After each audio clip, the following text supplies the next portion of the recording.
Hello, students and families, and welcome to 8th grade Global Studies.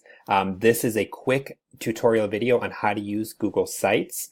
As you can see, as you already clicked on Google Sites, this first page here is just a quick overview of the course and the purpose of this Google Sites that we're using. A couple different links here is to Google Classroom, which our students will be using for our digital assignments this year. And then also you already clicked here, which is the tutorial video that you are watching.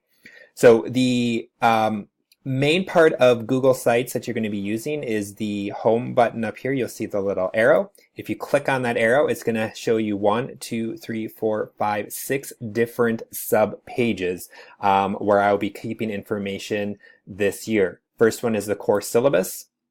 If you click on the course syllabus, it'll bring you to our course syllabus. As you can see, it's in a smaller version here, but if you click on this little pop-up, it'll bring it to a full version and a little bit easier to read.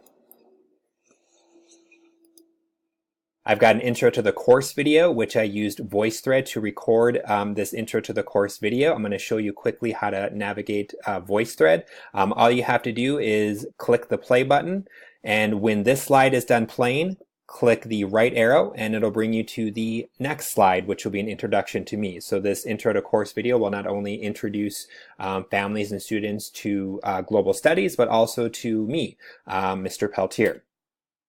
The next one is some contact information. Course resources, I want to go over that one a little bit closer.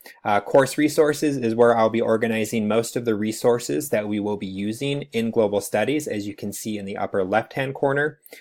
This is all of the Google Sites we will be using this year.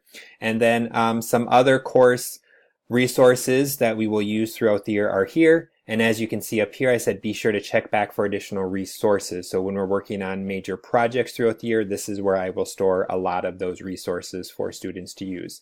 The next subpage is the teacher blog. This is where I'm going to keep both students and families up to date on what's going on in global studies to try to close that communication gap between students and families, and then of course between families and teachers as well. So I'll keep you up to date on projects that are coming up, assessments, including unit assessments, formative assessments, and then also as we get closer to parent-teacher conferences and events like that.